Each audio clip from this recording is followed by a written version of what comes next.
And welcome back to another episode of the Baseline Bums podcast. It's your host, Rob, aka B-Ball Archives, and I got the bums in the house. All of this is brought to you by Love You Hard TV. But AJ, James, thanks for being here tonight. We got some fun Spurs topics to get to. We got some wacky fun fan stuff we got to talk about with the disappointing fan tryouts and stuff like that. Some crazy Gilbert Arenas comments, some Wemby off-season stuff. He's in Futurama. What the heck's he doing? I love seeing it. But all of that aside, guys, how you doing? It's great to be back in the saddle. Yeah, dude, it's good to have you back, Rob. I mean, we missed you. We celebrated your wedding, had a great time. Yeah, blast. Celebrated. But then hard. You left us to the foreign country of Hawaii. How was it? How was that trip?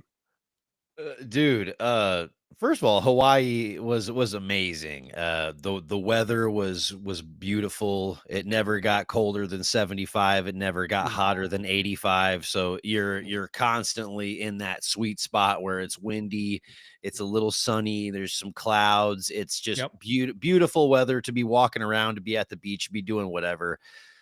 So that in itself was amazing, especially when we were, we went snorkeling and went and saw 80-year-old green turtles and swam with them.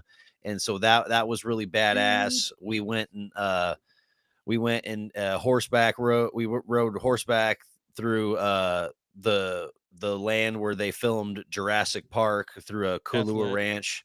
That was really Did you sick. see any dinosaurs? Yeah, I was chilling with T-Rex and Velociraptor. Chris Bosch was there. Pretty much. But yeah, it was really cool just getting to see all the island and all the food. Amazing food, man. I shout out to Lulu's and Momo-san. Just really great places. Not only the best ramen I've ever had at Momo-san, but the best burger I have ever had at Lulu's. Did you Burger Boys it? I did do a small review, so that'll be on the channel later. Yeah. The highest rated burger ever on the channel. So it's, just a lot of really great stuff. And did you drink some coconut rum?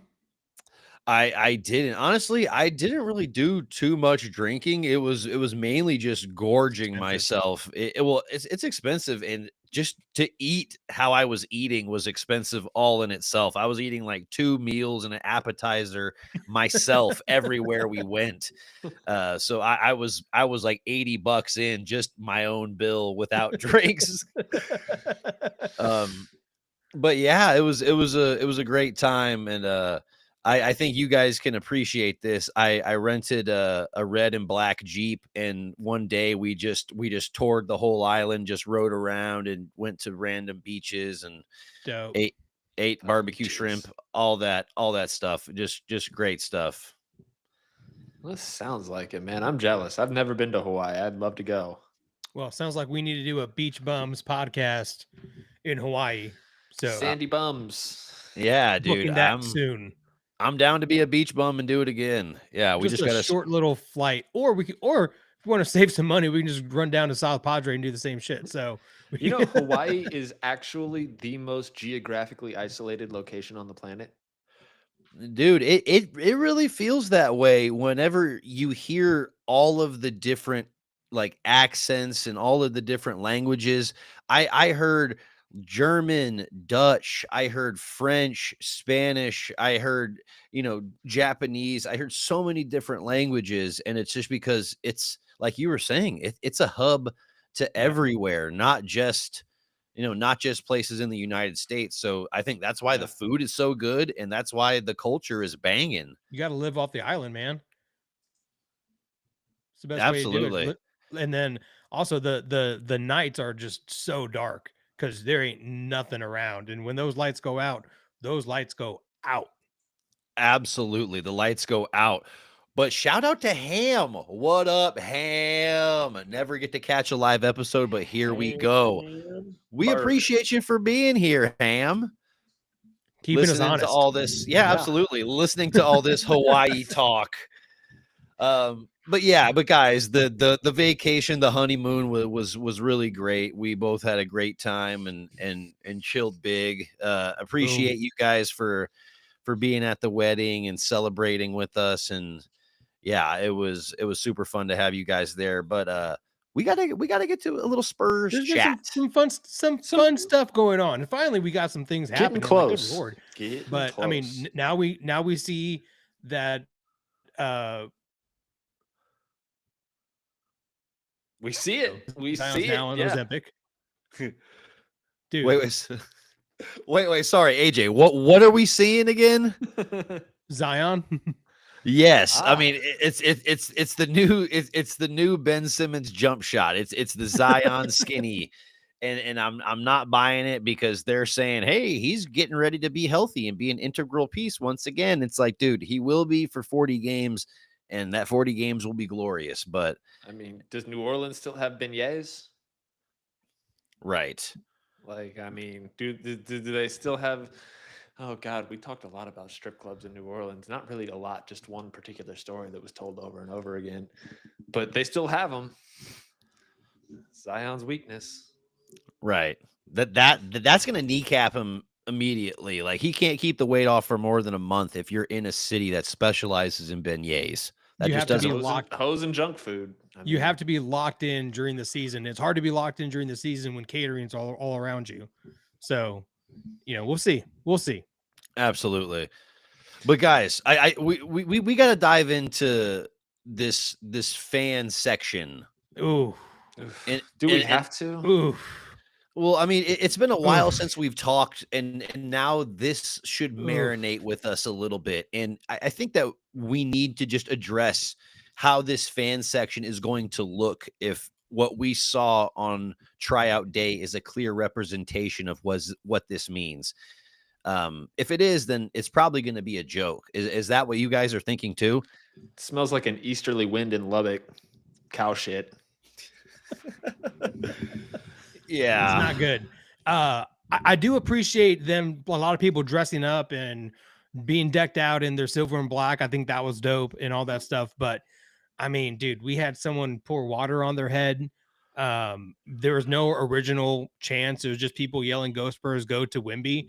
And I'm not the best body language expert, but Wemby was kind of like, cool, like appreciate it. Like I'm not gonna show like I'm mad, but like, oof. I mean, like now I'm kind of going. Maybe we should have made that drive after Rob's wedding down to San Antonio and show them what's up.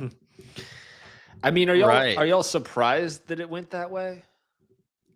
I was hoping it would be a little better. Like I knew it was gonna be a couple people that were like, "Go Spurs, go," and that's all they got. But man, dude, like I was hoping just a little more.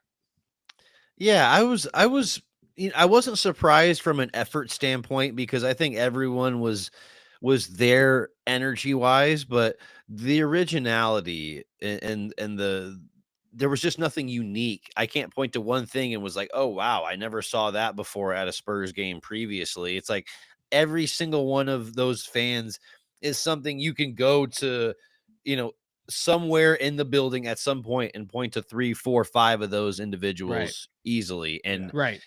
and that's Save yourself not some money. right. That's not necessarily what that section was intending. It's supposed to be somebody that stands out and hypes people up to a degree we haven't seen before. Yeah, Now, what they a need to couple- do is just go to a SAFC game or an Austin FC game and just listen to what the supporters do behind the goalpost there. Yeah. Because I mean, bring a drum, do some cool stuff, have some fun sayings. I mean, that's my thing. Is like, just where's the originality? Like, we all know Go Spurs Go. We can all do that all day, every day. That's fine.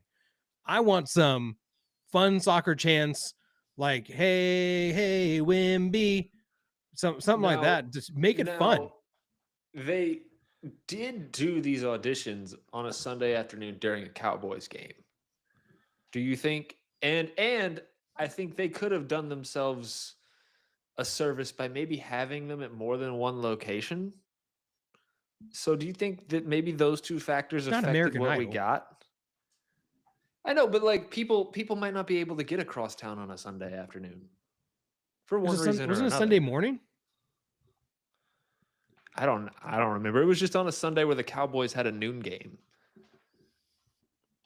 Yeah, I mean, maybe that prevented some people from really showing out, but at the end of the day, I think enough people showed up to where we got a clear representation of what fans had in mind, and I don't think, to your point, AJ, I don't think Wemby was really hyped about that. I don't think I saw him really get excited about any one fan. And while he was positive throughout the whole ordeal, it was kind of like, all right, this It was doesn't also kind of a weird setup too. Like he's on a throne or something, and like right. we're Ice supposed to be chair. gestures. I guess we're court gestures that we're going for, and he's the king. Like I don't know, it's good. It was a little corny, and I was hoping it wasn't going to be, and it ended up being exactly what I didn't want it to be. And I know that a few people made the squad, especially like the lady who put the water on her head.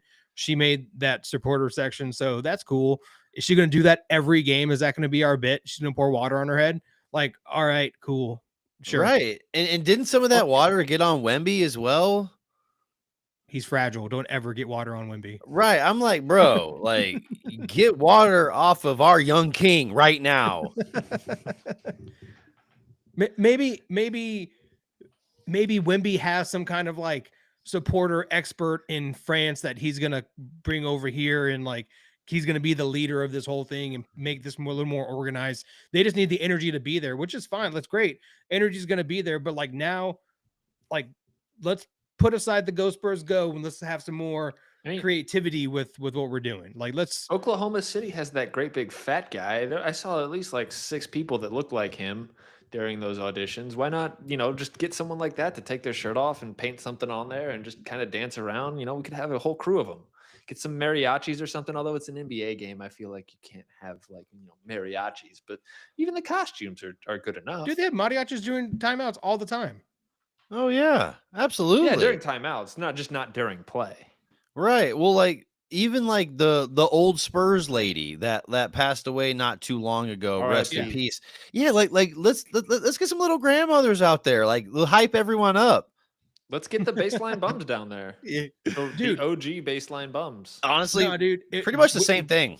What was lit was during the NBA finals, I think back in like 07 or so, maybe 05, when they had a row of nuns praying the rosary on like basketball rosaries. Dude, that was lit. We should bring nuns back. I mean, you want to talk about something unique to the city? This is, I mean, why not? Yeah, I mean, it seems like shaking up this fan section in any way is going to need to happen. If those tryouts are an indicator of what we're going to see during the regular season, because that left a lot to be desired, to be brutally honest. Like I would have liked to have seen them do maybe a round of those tryouts at the Rock or something like that, just because I feel like they could have gone to a younger area of town. Sure. And at least maybe gotten a little bit more creativity out of it. Yeah, go to the college that smokes a lot of weed and try to get some cool songs out of it. But what they should do also, if we're going to do this supporter section, they should do a Modelo section where you give the fans a bunch of Modelo and they become the supporters. That seems like a great idea to me. And it's like whoever has consumed the most Modelo's pre-game, you get to stay in that section. You've had 12 Modelo's, bro, front and center. Like you were gonna might have something to say about that. Yeah, whatever. Insert beer sponsor here. Make it Freetail. Shit, but keep it all local. I like it. I mean, yeah, I would like to see that section a little bit more free flowing. That way it's always in unison with whoever's willing to give the most energy that night. Because like we were saying, it's like who like how do we know that these fans are going to be consistent night in, night out? And they're going to create that atmosphere, because that's a lot of pressure on them if they're tasked with essentially creating the vibe and maintaining it. Yeah, it needs to be like a college basketball game where it doesn't really matter what students are in those seats. You just know that the noise is going to be there. Could you imagine if it was like Katie Katie, you suck, jackass. Jackass. But Ham's got a good point right here. He says, I agree with the idea of it, but we do need to evolve from the Go Spurs Go to cool songs or chants they have across the pond, and the energy too. Absolutely. Yeah. It's electric whenever you see a European crowd swaying back and forth. They have their arms interlocked, and you actually feel the vibration from those chants, not just, hearing all of the fun words they're saying, but it's a different level of excitement. And we got 18,000 plus people in Frost Bank more often than not. Why the hell can't we make that happen? Well, Yeah. and it makes the Go Spurs Go chants more special when they happen because Right. you're saying other things. Right. Yeah, absolutely. Yeah, it doesn't water it down nearly as much. We have don't some have variety. Jalen Rose getting on ESPN making fun of us and doing it all nasally and shit just to be funny. Right, because there are things we say within unison. Like I love the dos minutos. Like I love hitting that whenever it's time to say it. Or the two And shots, Yeah, that's shots. unique. No one else does that. yeah. Raider Power is a good one. Yeah. Absolutely. Let's throw tortillas. Why not? Yeah, let's just introduce all of these wonderful Texas Tech things over to San Antonio Spurs. I mean, love it. Oklahoma State stole them, so it's been done. It's fair. Absolutely. But yeah, ultimately, yeah, there's We'll see what happens. I mean, at the end of the day, like what's going to happen is we're going to show up and we're going to show them how to do it. We'll sit in the section right next to them. yeah, it's going to be easy to cheer for a team that's doing well. So let's hope that the season starts off on a high note. We've got some favorable matchups earlier on. Hopefully this section has a lot to cheer about sooner rather than later. Have they Ham. said where the section is? Yeah, I think it's behind one of the baskets, if I'm not mistaken. Okay. You're a Longhorn, but we could take a page from A&M. Absolutely. Yeah. I said it on a previous episode. I mean, those yell leaders, damn it, they annoy the hell out of me, but they do somehow get that crowd all fired up. And, there's just a handful of them, not a lot of them. Yeah, so, but Texas Tech, we don't need a hype squad. We stay hype. My brother was in the band at Tech, and he played at Kyle Field twice. This was before the expansion there, so it was only like 85,000. But he was there, and he does say, when they're doing the swaying and stuff like that, it looks like it's moving. So, something like that catching on would be pretty cool. Oh, yeah. Section 108 says Ham. Okay. I mean, it's going to be a great seat. Yeah, going to be good seats. Hopefully they booze them up a little bit to make it a little more fun. Absolutely. Hopefully they just get more noise than you get out of the 100s on a normal game. Yeah. Well, it's also going to be nice to see people, in that lower bowl, hopefully during a weekday game. I think Adam just mentioned that the other day too. It's just when you turn on the TV and you see the entire lower bowl, just no one's there. And you're like, we have Victor Wembanyama and nobody is at the game. What is happening? This wasn't as bad last year. I mean, we can have a late arriving crowd here. We've been kind of known for that over the years. Maybe if they put the stadium downtown, we wouldn't have late arrivals to that stupid train. Oh, I'm right. Yeah. Are we segueing into Marvel? Are we segueing? I thought this was going to be a Marvel-free podcast. Yeah, we've talked about Project Marvel enough until I don't know if we need to talk about it until it gets closer to voting time. I agree. No, I agree. We're going to talk about Project DC. But on this week's episode of Project 2025. But in all honesty, we do have some social media comments to get to, because Gilbert Arenas was talking out of his absolute ass cheeks, saying that the Spurs were to blame for the entire Kawhi saga, the situation, him leaving and him becoming essentially the injury-riddled player he is today. What are we doing? What are we doing, Gilbert? What are we doing? What are you guys thinking about it? James. My mama told me not to say something nice or not to say anything if I don't have anything nice to say.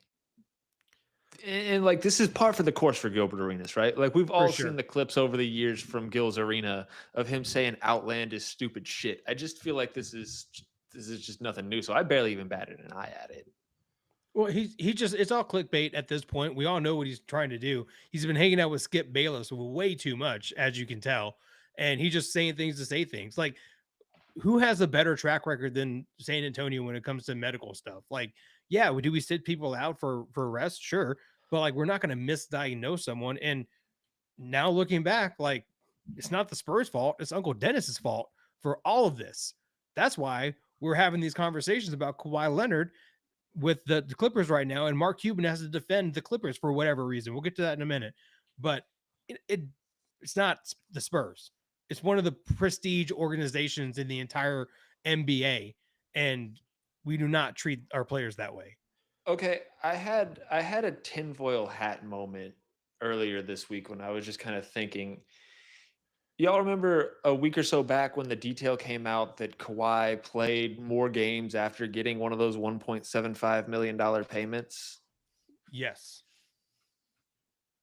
If hypothetically the Spurs had a similar arrangement with Kawhi in place,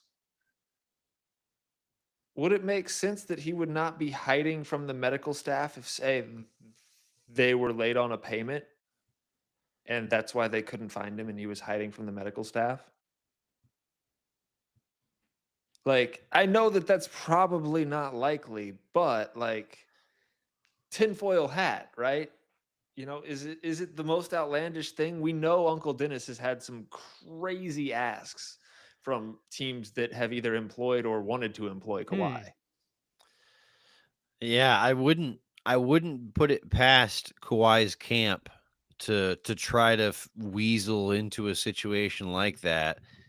I just don't know how you can blame an organization for injury after injury after setback after injury. It's like at a certain point, if it was like one really bad injury where we forced Kawhi to come back quickly and something re-injured and it was devastating to his development.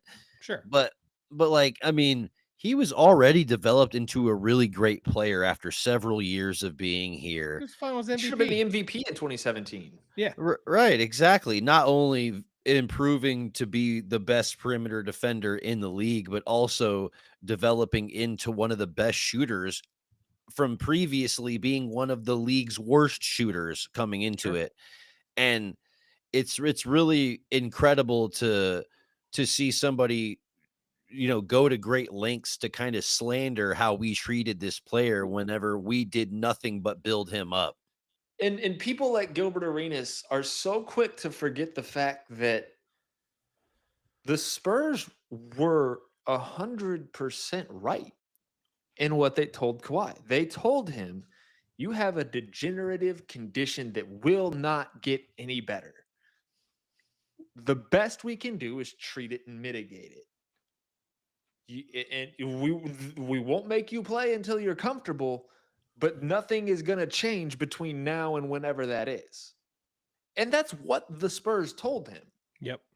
Now, you can blame Tony Parker for his comments that probably weren't the smartest to make, but people like Gilbert Arenas are so quick to get their takes out that they forget what actually happened.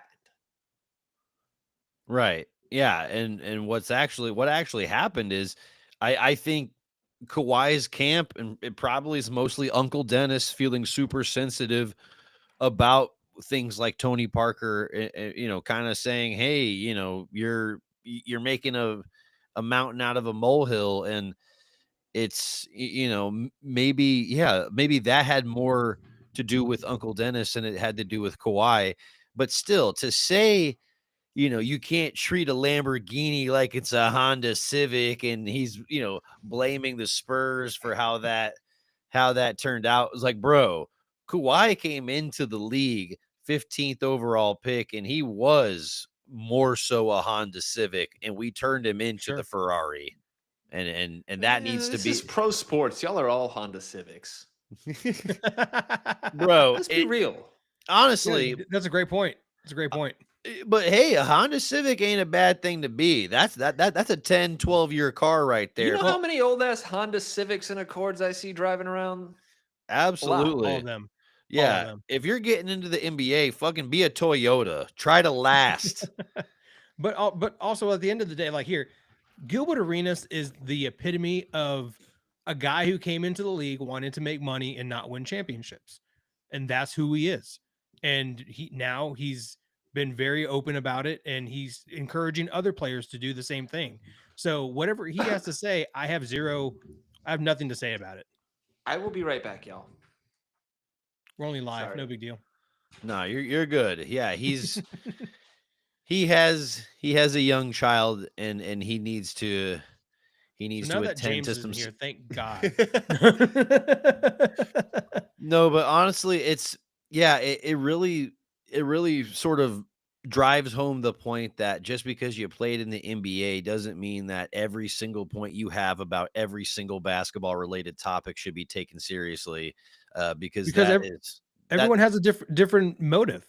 Like some people want to get in there and win championships. Some people want to get in there and go get a payday, and they could care less. That's why he was in Washington, Wizard for so long. Yeah. Yeah, absolutely. Yeah, he's definitely a guy that was in it for the money, but I'm also going to I got to give a shout out to Ham. Yeah, good on James for being a good dad. Absolutely. Yeah, he's a good dad. He's a good dad. He's a great dad. But wait, dang, I wasn't trying to highlight this comment. I was trying to highlight the fact that he would be a Geo Metro. That is that's a legendary car right there, my friend. It's something that's going to get you from point A to point B, and not much else. But you know what? It's going to get you there. Hey, Gilbert Arenas, he has bigger things to worry about. Isn't he like going through some gambling shit? So I don't know why he's commenting on Kawhi Leonard and the Spurs. I mean, he hasn't been a Spur for quite some time, and we got bigger and better things to do. Like watch Victor Wembanyama on Futurama was a lot of fun. Hey, that rhymed. That was really cool. Victor Wembanyumyum. Like, Yeah. now go make a song about Victor Wembanyumyum. Oh, dude, yeah. Someone's already clipping that somewhere. It's like smoking that Victor Wembanyumyum. But honestly, like I love Futurama. That's one of my favorite shows. Yep. And so to see the new season of Futurama drop, to not know he was going to be in the episode. It was the first episode. Yeah. You watch, you're starting to watch it, and then it's just Wemby comes out of nowhere, and his spot playing was an alien. Wembanyumyum. Yeah, it was actually a really, really funny spot. So I felt like that was a full circle moment. Not only him being the alien, but doing it in a very, very funny way, very satisfying. Thank you, Ham. I try. It's only good for the Spurs brand. Like, think about how many times you go on like Fanatics or any kind of NBAstore.com, and you're like, oh man, it'd be really cool if the Spurs had some better gear. And all the good gear goes to the Lakers, the Bulls, the Knicks, and all that shit. And you're like, well, where are the Spurs at? Spurs has some cool stuff too. This only helps the brand. I'm excited for the brand. I want to see Victor Wembanyama in Space Jam 3 Amigos, where it's a combination of Space Jam and 3 Amigos, and I think that would be a great movie. I'll write the script today, bro. I think you could easily get AI to spit something out about that real quick. Shout out to homie right here, Mordecai. What up, my dude? Yeah, but Spurs are mainstream. That's all I gotta say about that. Yeah, Spurs are looking mainstream. Yeah, we're on Futurama. We just gotta make some wins, man. If we come out this year and win, talking about like 45 games, that'd be dope. Yeah, well, I mean, we have a favorable start to our regular season. We're playing, in our first 4 games, we're playing the Pelicans, the Spurs, the Raptors right after we're playing the Mavs. So there's some Wait, we're playing the games. Spurs. I mean, they're after we're playing the Mavs. Did I say we're playing the Spurs? We're playing the Pelicans, the Nets, and the Raptors, and then all of those right after we're playing the I mean, Mavs. I think we the beat the Nets Mavs dress in like Dallas they're gonna first beat the game. Spurs. You think we beat the Mavs? Yeah, I mean, I think they beat the Mavs in Dallas first game could. because I mean, I just think we're gonna have a more complete team, Well, and I think we're gonna be very surprised on how big Victor Wembanyama looks right now. I Dude. think this is a great question right here, guys. Absolutely. You guys think that the Fred VanVleet injury puts the Spurs in a better position in our division? What are you guys thinking about that? absolutely, it does. It's a big blow to the Rockets, not because Fred VanVleet is like this super elite talent, but he's a very important piece on that team, and it just puts that much more on Amen Thompson's plate. Right. And I think Amen Thompson's plate is ready to be a little bit more full. I think obviously his jumper needs to get there a little bit. He's still wildly inefficient from three. His pull-ups have a lot to be desired, but the mechanics are there, so I believe in his jump shot. But man, he's such an amazing defender that with Van Vliet out, I think that this is just going to lead to a stronger Houston defense, but maybe a slightly less efficient offense. But Yeah, I this think is a I big think blow to their offense. absolutely. I think a lot of that will get masked though with Kevin Durant. I Sure. think Yeah. he's just going to be able to make up Here- so much of those inadequacies. Here's the thing too. They can't go out and just sign another point guard because they don't have any cap space. So what I they think- got is basically what they got, unless they want to bring someone up from G League that decides to ball out down there in McAllen. So we'll see what happens. Well, it's really, I think, I would go place a futures bet on Amen Thompson to win Most Improved Player, and B, it's time for Reed Shepherd. You know, like He's still in the NBA. It's sink or swim. It's only been 1 year, so you know, like I don't know. if he steps up, then maybe you got something. Is he gonna? And then Is he even gonna see the court? I mean, maybe, but there's you're always guys. you're like saying Russell it's Westbrook. time. You're saying it's time for Reed Shepherd, but I think it's time for Reed Shepherd to learn Chinese. maybe, but you know, maybe there's a reunion with KD and Russell Westbrook. Maybe a guy like Dennis Smith Jr. gets cut from the Mavs in training camp and is out there. I mean, they're gonna be looking for solutions. Well, I mean, yeah, they are. They're gonna need to. They're gonna have to because they barely got the ball in the hoop last year, and Van Fleet was a big part of that. And yes, it's going to be matched with KD, but KD has his off nights too. He's not going to be able to play KD every and the game. improvement of Şengün, but they're gonna need something from that backcourt. Yeah, You're right. But I do think Front court. you just Front court. backcourt. Yeah, I mean, because you know that front court with Şengün Yeah. and KD is going to be amazing, but that backcourt is going to be a little bit inconsistent because Van Vliet was that savvy veteran that could go in and get you 17, 18 points a game, sometimes do it inefficiently, but he would be able to kind of carry that kind of swagger from moment to moment. Yeah. So it's But it really is going to be a big blow to them. but for the Spurs, whenever we play the Rockets, I mean, that's going to be a matchup that we win every single time. Because I mean, look at who's going to stop Castle, who's going to stop Fox. If we got Harper back and who's going to stop him? Like we have a lot of weapons at those guard positions that Houston. I mean, their defense is good, but Amen can't guard everybody. Right. True. Yeah, he can guard one person expertly. So whether it's De'Aaron Fox or Castle, whoever he's on at that point in time, And you know, who's going to stop Wemby? Kevin Durant? right. Well, I mean, honestly, I got to give some props to Şengün, not only in the Euro basket stuff. I mean, he looked pissed off getting second place. I mean, I had never seen somebody so furious about getting a silver medal. And even when he was pictured right next to Giannis, who was getting his bronze, it still looked like Şengün is looking a little hungry. So I think that when I look at his drive in that manner, accompanied with the fact that he's improving on the defensive end quite a bit, I don't know. I see that starting lineup, that rotation in Houston still looking pretty potent without Van Vliet. They're gonna hope that the improvement offensively, continuing improvement of Şengün is enough to get in the area of a push with Wemby and go from there and try to win other matchups. Because historically, Şengün has played Wemby pretty well, and at least been able to score on him. And so I think that if you're the Rockets, you hope that maybe Jabari isn't a lost cause and he can contribute and continue to develop a little as well.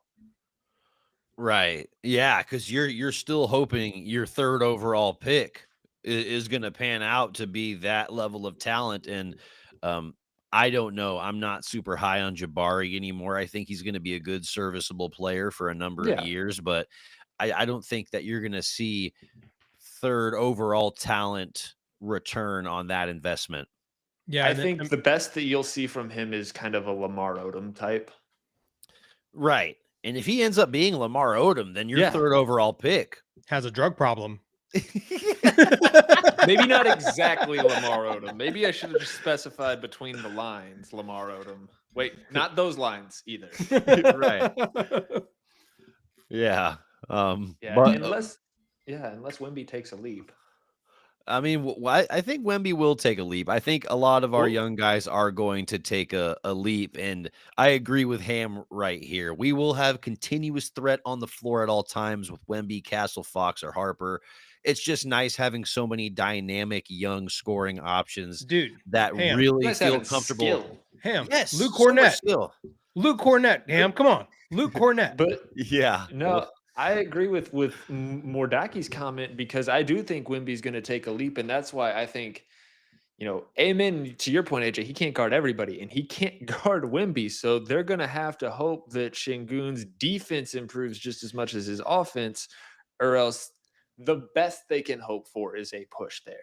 Just with in terms of just raw offensive numbers. Absolutely. Yeah. If Zach So, Collins isn't on our team anymore to get embarrassed. right. Kelly Olynyk. Yeah, I was going to say Olynyk. I mean, we're bringing back Biyombo. We're bringing back a little Dude, Bismack for some strength, some And- solidarity. And I love the Spurs social media team right now, dude. They're showing all like the training and they're running games left and right. And dude, it's been so much fun to watch. I cannot wait till the season starts. Kelly Olynyk is definitely looking at Şengün's shoulders, being like, "I could rip that out of socket so easily." Right. He's like, "Come here, K-Love." Absolutely. Yeah, but we got less than a month until we're watching regular season Media Spurs day basketball. is next Monday. 6 days. We got it. Yeah, there's a lot to be pumped about. Oh, And shoot, dude, I agree with this. Yeah, I'm It's gonna be just like as old excited days. about our Dude, yes. I Our just second unit's realized- going to be excited. Dude, I just realized if Wemby gets his own shoe, there's definitely going to be a Futurama colorway coming out. And I'm definitely going to buy that shoe 1000%. That'd be cool. Yeah, no, I'm excited about the bench this year too, because I feel like it could be about, kind of like those great years where the starters would come in and, get a little lead at the beginning of the game, and the bench would come in and just push that lead out. And I think this bench is going to have a little bit of that capability in it this year. Absolutely, because there's Now- guys that have spent time in the starting lineup. You could have Keldon Johnson come in, score 16, 17, 18 points, Sure. and we're going to have Dylan Harper be able to handle the ball, go downhill, create offense. And I don't think that we're going to have a drop-off in our pick and roll. Whoever's in the game is going to be really dynamic with Wemby and even doing pick and roll with Luke Cornett. Like, I still think that he's a halfway decent lob option. Like, I think that we are looking solid, and we're gonna if we surprise people and get Fundamental fifth or picks. sixth in the West, I'm not going to be surprised at all. Dude, I wouldn't be Luke shocked. Luke Cornett high pick and rolls. Yeah, no, and that's a great point, AJ. He's got great hands, so he's not going to fumble the ball around, and he's a good passer. Yeah. He's going to wait. find those open guys in the corners and those open cutters. So yeah, I just think you have a lot of options. Now, Well- let me ask you guys this. At what point, because I've seen a lot of rumors, we've all seen the rumors. Rumors. At what point do you look at this team and go, you know what? We're playing well, but we want to make that extra step, and you call Utah and ask about marketing? I don't know, man. I've never been the biggest Lauri Markkanen guy, just personally. I mean, I think when you look at his skill set, it's exactly what we need. It's somebody who's 6'9", 6'10", athletic wing guy, European. who's good enough to be a good rim protector for your team, but you're not your team's best rim protector. Never had a fin before. Yeah, exactly. I mean, he would fit the Oh, no, mold not of Finland. he would fit the mold of the player that would thrive in San Antonio. And so I look at everything we need, and it would be him.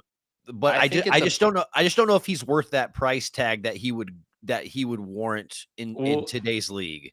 And to that point, Rob, I'm not sure if it's worth dealing with Danny Ainge. We might get fleeced. Senor Fleece might get fleeced. It's not that we necessarily get fleeced. It's just that it's Danny Ainge. He wants second round picks. People know the book on Danny Ainge, and it's just like, I don't even want to deal with that because it's just annoying. He's going to ask for way more than Lauri Markkanen's worth. To Ham's point, Utah is going to ask for the farm. And I just don't think it's worth it, personally. Yeah. What if we get rid of like 4 second round picks? I mean, what if they're currently 6th graders? Yeah, seriously, deep in the 2030s, please. But yeah, if we can get off Sohan and Keldon and some picks that don't jeopardize our building for the future, I wouldn't hate that because he would immediately fill all of those voids. Did you see Sohan's new tattoo? That dog on his armpit, dude. He shaves his armpit. First of all, I noticed that. A lot of basketball players do that. A lot of wrestlers do too, but that's a different reason. So same reasons, probably. A lot of people are looking. I don't do that, so I think it's weird. I'm also a very hairy person. So, but I mean, it's a cool tattoo, but armpit. So, is that the arm? No, he got it on his left arm, right? And he only shoots with his right arm, so we're never going to see it. I don't think so. There's no way it's anywhere close to the worst tattoo in Spurs history. No. Wait, hold on. Well, I mean, Richard Jefferson. Richard Jefferson. RJ or DeJounte Murray. DeJounte Murray had that like Ninja Turtle looking thing. He got it covered up though, so that doesn't count. Yeah, I think he got it changed into something else. Good old Dick Jefferson. Yeah. Yeah, DJ, thanks for backing me up there, Ham. DJ had a terrible tattoo. Oh my gosh. Just a bunch of Westbrooks on his arm. Honestly, probably Tim Duncan's Merlin tattoo is the best. I would say that's a dope one. That could be the best tattoo. So many good ones. Tim Duncan's tongue ring? Yes. He had a tongue stud for a while. Y'all remember that, right? In the 99 championship, whenever he was like holding up the trophy and like with David Robinson, I was like, what the fuck is in his mouth? And he had a tongue stud. He had a tongue ring. He had a tongue ring. That freaking it was a late 90s thing. Okay. I mean, no, I just want to make sure I'm not like crazy for misremembering things. No, he definitely did. Thank you. You unlocked a core memory for sure. Okay, good. I'm glad. Because I remember like looking at him like, what? I'm sure that's just a glare on just the photo, but no, he definitely did. I'm gonna have to put that picture in this clip. I'm gonna clip it, and then I'm gonna surprise a bunch of people on TikTok that did not know that happened. Yeah, but now they do. Smoking weed and playing World of Warcraft in his college's dorm. That was for the wife. That was for the trainer. I'm sorry. Yeah, that was for celebrating later. Yeah. But yeah, definitely some core memories when you think about those championship moments. But I do want to bring up something now that we're talking about Spurs championships, and it was a comment that Tony Parker had recently. He said He said that I would trade an NBA championship for a gold medal, and I'm just curious, like, which one of his championships do you think he's trading? Like I said, I think it has to be 05 just by process of elimination. 05 wouldn't be a bad one because also that's probably around the same time the Brent Berry situation happened. So it's probably not a great memory. No, Brent was on the team in 07, wasn't he? Was he? I mean, sure. But when they start doing it, that's what I want to know. Oh, I don't know. Yeah. I gotta go look back and But, figure that like, out.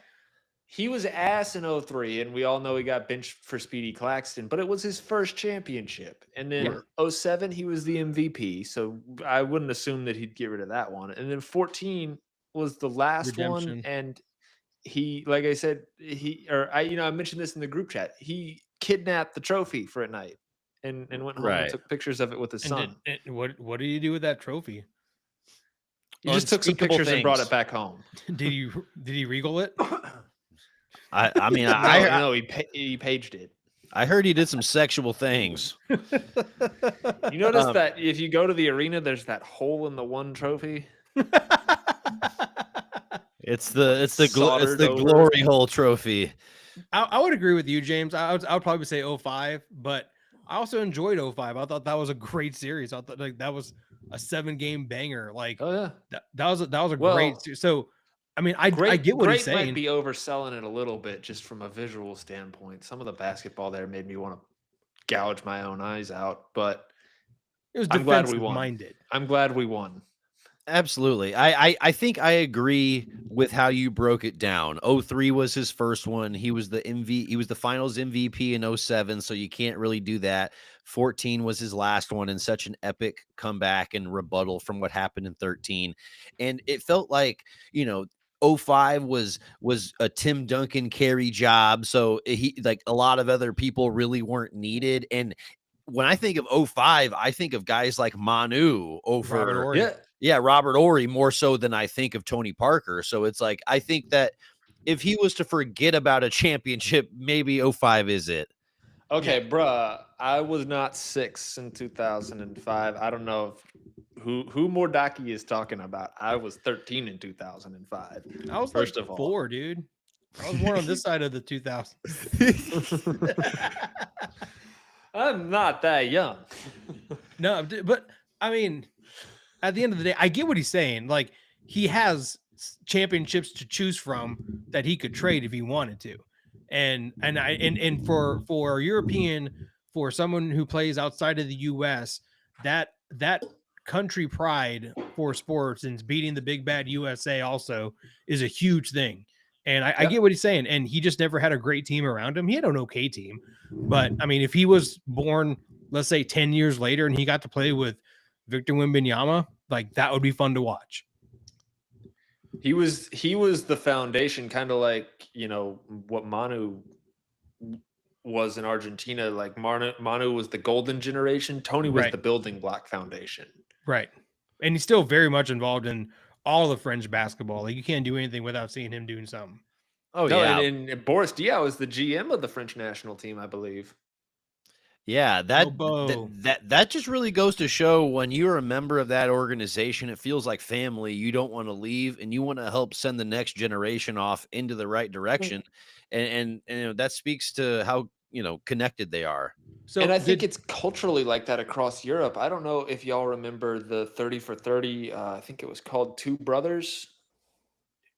It was Vlade Divac and Dražen Petrovic, and kind of the story of that Yugoslavian team that was broken up by the Civil War. Mm-hmm. I definitely touched on that a little bit in the most recent Baseline Bums mini documentary about Žarko Paspaj. Yep. Spurs legend Žarko Paspaj. That's one of my favorite 30 for 30s. And I think that attitude that we saw of that drew that team together is kind of prevalent throughout all of Europe. And so you see it with the French team. You saw it with that Spanish team during those years where they were the number 2 team in the world, competing with the US and really pushing the US. So I think there's just that unity, and it's throughout the country that they just get a lot of pressure to not only play for, but stay involved with those national teams. Whereas here, it's kind of like you do it once or twice and then you're done with it. Yeah, it's a different thing here because it's more on the Nike's going to pay you a bunch of money to do it, or your sponsor's going to pay you a bunch of money to do it. And for over there, it's like, yeah, we'll pay you, but like, don't you want to wear these colors? So, Right. and I think it's because we're really segmented, and we're all in our own states and our own cities, and we all have our own flags to bear too, and everyone has different colleges. But I think it's a great thing to talk about in 2025. But we need to bring unity together, and I hope that there is pride to play for your country, but it's really hard to play for that pride when your team USA has just dominated for what, the better part of 3 decades.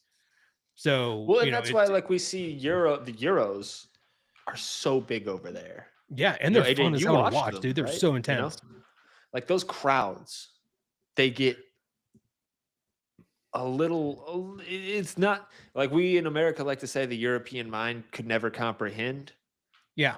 Well, I think the American mind has trouble comprehending some of that stuff. Well, here's the reason why is because over there they don't have a DJ playing every possession. They don't have, the DJ plays during timeouts and that's it. So you got to make your own noise and your own stuff during gameplay. So that's a huge big difference too. I can't live without DJ Quake. Playing 2002's greatest hits. I mean, yeah, I got to have my Yin Yang Twins and Ti. I need Into Club played 3 times a game. Yeah. It's like, and then in the third quarter, when you guys are all boozed up, we play Selena. Facts. I mean, shit. I mean, why has it got to be third quarter, dude? Yeah, actually, you could do worse. We had a crazy Saturday this past Saturday. Like, I live up here in the Metroplex, and so driving around is a pain in the ass. Like, Plano's an hour away from where I live, and we're supposed to go to this balloon festival. I drove from my house to Plano, didn't even get to the damn balloon festival because traffic was so bad. Then we were in the car for like 2 hours. Y'all couldn't have taken a balloon? No, we should have, but traffic was so bad that it took us like 2 hours and some change to finally get to a destination.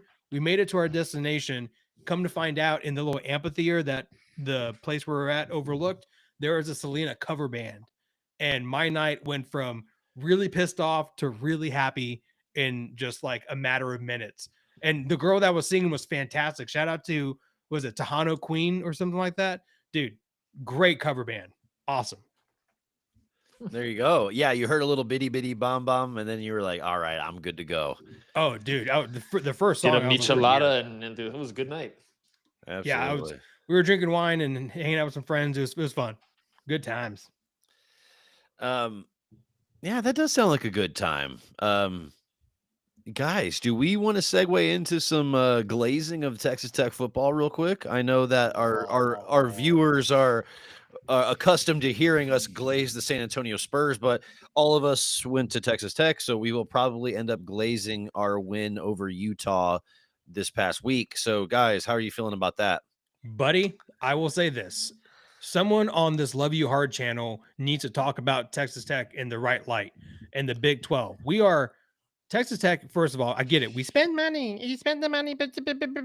Well, guess what? Everyone else does. UT outspent us too. You're just mad because we're the new kids on the block and we're the new shiny toy everyone's talk about.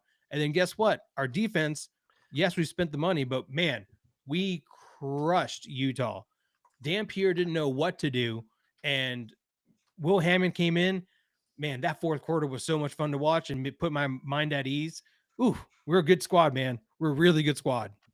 I love being the nouveau riche of college football. I love being the thing that people talk about. But I will remind you. I told Cam this, in a conversation separately. This past week, last year in 2024, we had number 12 Utah go play at number 14 Oklahoma State, and Utah won that game, but they finished 5-7, and Oklahoma State finished 3-9, and they haven't beaten a D1 team since, or an FBS or a Power 4 team since. Yep. So I am conditioned to be afraid. You guys went to Tech during the glory years. I was a few years after y'all. I had to live through the Tuberville years. I had to live through the Cliff year of starting 7-0 and finishing 8-5. I remember that. Yeah, that's mid. But optimism is hard for me. But here's the thing, James. We didn't have a defense. We didn't have complementary play. We didn't have a guy named Joey Maguire who conducts his squad like a CEO. So he's able to dictate and push things around. And on top of that, not only are we winning on the field, we're winning off the field with recruiting. We're signing dudes that are 5 stars, 4 stars, 5 stars, 4 stars, and they're coming to Tech. And they're not coming just for a payday. They're coming because they want to be here. You watch our transfers, and they're more excited than the fans that they go to Texas Tech. And that's something that we can definitely hang our hat on. That's the best But thing. they're also coming to get paid. Yeah, that's true. Everyone's getting paid That's nowadays. the best thing for me. That's the best thing for me because, like, I remember everybody doing it, and I did it myself. You know, you leave as soon as the game is decided one way or another, whether that's the first quarter or the fourth quarter. So when I was there, you know, half the student section cleared out in the second quarter because the game was over one way or another, or it was just too hot and everybody wanted to go to Chimmy's. And so just watching the game now, it's so cool to see that doesn't happen. Yeah. It has that vibe of like 08 when we were in the student section, and it was, you got there early, you stayed late, and you had to get there because if you didn't get there in a certain amount of time, you're not going to get a seat. And we're selling out not only our stadium, but we're going to sell out Houston. We're going to sell out everywhere we go because our team is must see TV. And people are going to learn people are going to learn to make it a little harder for us to get tickets, right? That's the third school that's had this problem, right? Texas, TCU, and now Houston, where Tech fans have just gone in and bought all the tickets. Good. Yeah, we're going to go in there and turn it into a home game real fast. I think I'll be going to that game. We booked our hotel. Just got to buy my ticket now. Oh, so you're going to be there, AJ? I think so. Yeah, I remember going to San Marcos and seeing you in the stadium there, and it was something Dude, that was wild. To what I think it's going to be. I hope so. I hope I see all my old friends from college. If you're in Houston, you're going to be at the Texas Tech game. I'll be there, so come find me. We'll have a beer. Bring the tortillas. Oh yeah, dude, but don't eat the tortillas. Right. Yeah, just generally, just out there, if you can hear our voice and you go to a Texas Tech football game, whether you're a fan of them or not, just don't eat the tortilla. Don't even think about eating the tortillas. Even if you want to put it in your mouth, just don't. Don't. Yep. Honestly, I wouldn't even pick it up if it's on the ground. Yep. Fair. Fun fact, all the tortillas that get thrown at the games get donated to a local pig farmer for food. So okay, we don't waste food. It goes to Cornelius took them. He probably could eat that and not get sick. He was built different. But yeah, dude, I'm just saying, I know UT is a big thing, A&M is a big thing, but if we played UT, would beat UT. Played A&M, would be a great game to watch. So it's a sin that that Texas Tech, UT, and A&M, and TCU and Baylor and all them, we don't play each other as much as we used to, and it's a sin. And I hate it. AJ, you're onto a concept that I was gonna dunk on, honestly. Ooh. Well, so should we just get to dunks? Let's just segue right into that. But first, I have to bring up our lovely sponsor, the Solar Scouts. Our friends over at the Solar Scouts, they will hook you up with a solar plan that makes sense for you and your family, makes sense for you and your home. We know that energy bills are all over the place, especially here in Texas. Yeah. You know, you're having to spend an arm and a leg just to cool your house. Why not harness the energy of the sun? Contact the Solar Scouts. Go to solarscouts.com/bums. Figure out how you can get a clean, reliable solar setup for you and your family. Ask for Nick, and Nick will hook you up. Tell him that you heard it on the Baseline Bums. Talk to Nick, and Nick will help you out. Oh yeah, great people, great product, everything over there. We love the Solar Scouts. But yeah, that being said, let's get to those dunks. James, what were you going to dunk on that I brought up? Okay, so I want to dunk. Normally, I am not someone who likes to pick online fights, and I like to keep my dunks to more conceptual things, but instead of specific people. But there are a couple of people on the internet that I want to dunk on. One that's, out there, and the other is more of a anonymous person per se. But the first one is Billy Lucci. Y'all might know him or might not, but he is the co-founder and executive editor of the hell site known as Texags. Okay. I got in a little bit of a Twitter interaction with Billy the other day when Joey Maguire on his weekly radio show mentioned the possibility of reuniting that rivalry, reigniting the Texas Tech and Texas A&M rivalry. And I noticed that a lot of the A&M fans didn't really like that. And it didn't make a whole lot of sense because they were saying that they would rather have home and homes with schools like Virginia Tech. And that doesn't make a whole lot of sense to me. And so Billy said, I wouldn't hate this one, but I can also think of plenty others I'd rather see before it. I just quote tweeted with some normal trash talk, and I said, whole fan base is loaded with delusional, entitled pussies. Billy took that personally and said, I can't believe you got mad about that, dude. That's crazy. He didn't realize that Tech was so overpopulated with Twitter tough guys. And he told me to be less sensitive. He just prefers seeing stadiums and towns that he hasn't watched games at. Well, a few days ago, the SEC released their, permanent rivals that they'll be seeing every year that these teams will be playing. Yeah. And one of A&M's was Missouri. And old Billy with A&M Missouri. Old Billy liked to mention that he was a fan of this pairing because he liked the old Big 12 flavoring, or the old Big 12 flavor of it.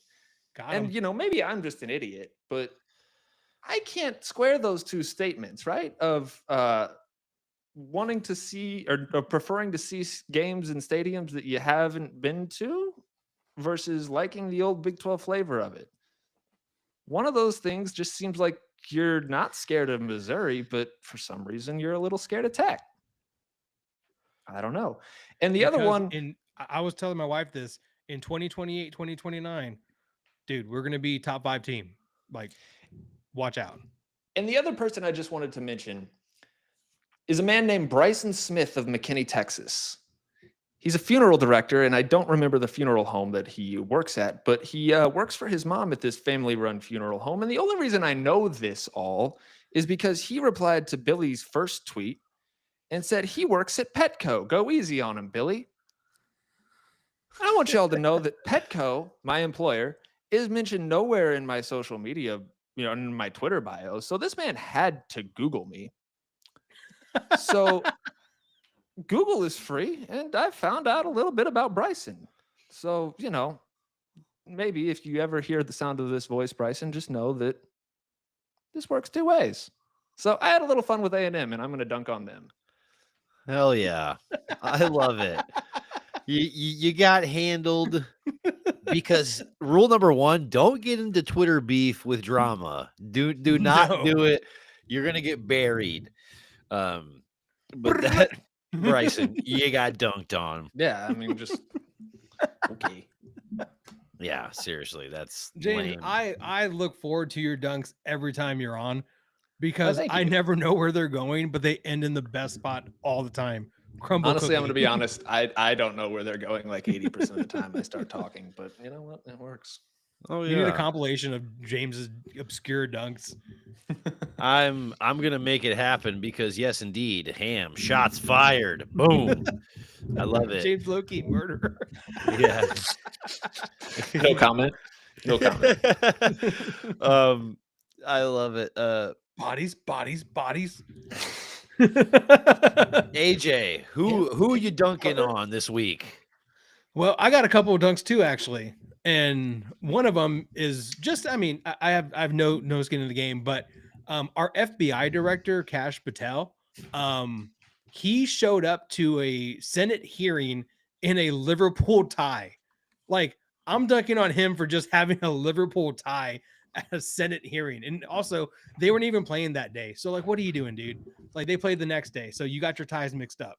But that's neither here nor there. I want to dunk on this weird epidemic that's happening like around sports, and it's really weird, and it's really it's getting on my damn nerves is what it really is.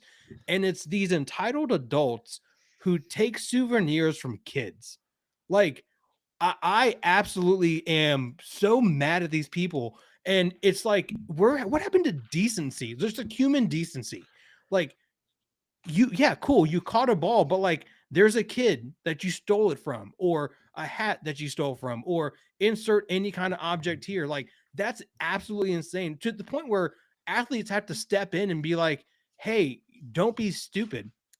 Like that Philly fan that threw that bitch fit at that dad, and then the kid, like, he's probably traumatized, and then they're trying to make a mountain over molehill, and just it went crazy because they had to like go down and all this other stuff. Trout gave him a bat and got to meet him and stuff, but like, what are we doing? It's a ball. Like, let the kid be a kid. So I want to dunk on all those people. I hate them. Yeah. Memorabilia makes There's a people special place in hell for people that goofy. do that. Yeah, absolutely. You take like such a like a pot shot at like the game itself, like like the spirit behind it, like why you go to a game. Yeah, like you just zap all that fun out. So yeah, I Dude, agree. and also, like, Well, then does nobody remember being a kid? right, like, honestly, like, if I was at a Spurs game and someone like threw me a jersey, but like it was intended for the kid, I'm giving it to the fucking kid. Like, I'm not gonna take that jersey home and be like, it's mine. Because also, I don't want to get doxxed on the internet. And unless you right. have James protection, then you're gonna have a bad time with some trolls. Yo, I gotta credit my wife. She is my FBI. So she's the one that found all the information on Bryson. Well, not all of it. I confirmed the whole funeral home thing, but yeah, gotta shout out the wife. Absolutely. And also we got to give your wife a happy birthday. It was her Yeah, happy birthday, Tor. absolutely. It was her Absolutely. We birthday celebrated yesterday, right? It was Correct. She Absolutely. is a member of the 27 club. She doesn't love me saying that, but we'll get through the year. Absolutely. Well, yeah. If I could only remember what birthday. 27 was like. Oh yeah, That was man. many brain cells ago. It was a number of years ago, but To yeah, quote you, AJ, I've smoked weed since then. more than once. Rob, who are you dunking on? I am going to dunk on LeBron James. LeBron James. I'm going to dunk on LeBron James because he doubled down when he was questioned about predicting Kobe's 81-point game. He was LeBron Hogan. Got it. Right. He was questioned, like he just can't admit that he lied about something. And so they were like, okay, LeBron, did you really predict Kobe was going to score 81? And he's like, bro, every time I say something, everyone thinks I'm lying about it. I'm like, so you're saying you did predict 81 from Kobe that night? And he essentially said yes. And I'm like, dude, why do you have to be like a freaking wizard and like predicting things are gonna happen? And it's like why do you have to be freaking good at everything? It's like why, like I don't get why it's there's something about those people that are the top of the sport that feel that they like are controlling everything. And RIP to Hulk Hogan. Like, sucks that he passed, and I was devastated.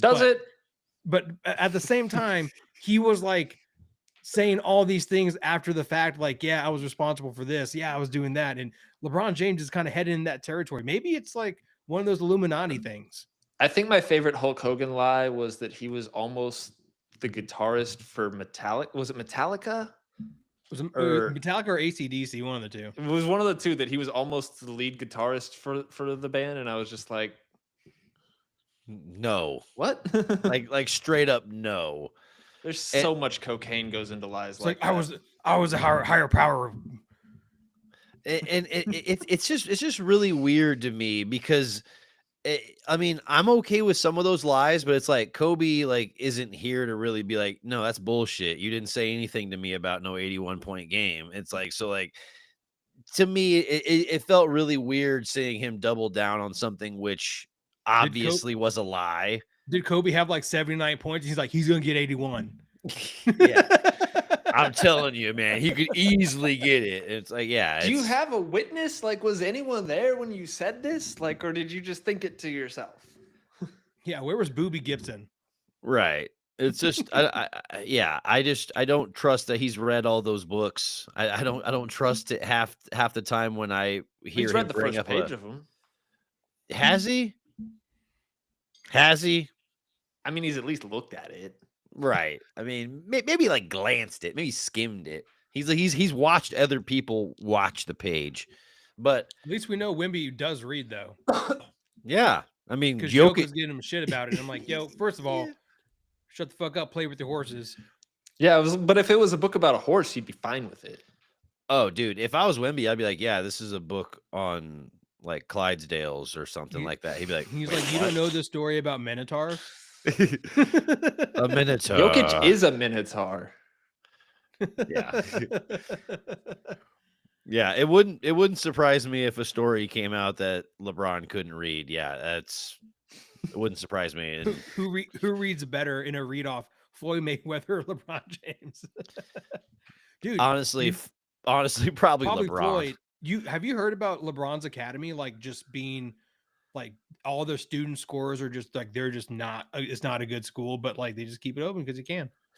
Yeah, I mean, test scores are probably shit, but like, where would they be outside of that? Probably not taking a test. The only private school that's in that situation. Yeah, Carver Academy is not in that situation. Nope, it's not. Carver Academy even still open? I didn't even know that. I think so. Shout out to David Robinson. Sure. Yeah, but guys, yeah, like those were some good dunks. If you're still here after all that Spurs chat, all that Kawhi story, backstory, Gilbert Arenas stuff, if you're here after all those dunks, then and we appreciate dunk on Mark Cuban while we're at it. Why are you defending the Clippers? Well, it's just the billionaire club. He just wants to act like he's got Steve Ballmer's back a little bit. So I feel like he's jumping in on all these Twitter conversations where he just should kind of just stay out a little bit. Also, they're like 6 paragraphs long, dog. And I ain't got time to read all that. My shit's not that long. Hell no. But I don't pay for TweetDeck. but yeah, it's really weird energy, but yeah, if you've been here and you've been listening to the podcast, we appreciate you. We love you. This podcast would not be the same without you. We not only love you, but we love you hard over here. Hard. Because we're Love You Hard TV. But yeah, I think we're going to end this episode the same way we end all the episodes. And that's with a go Spurs. A go.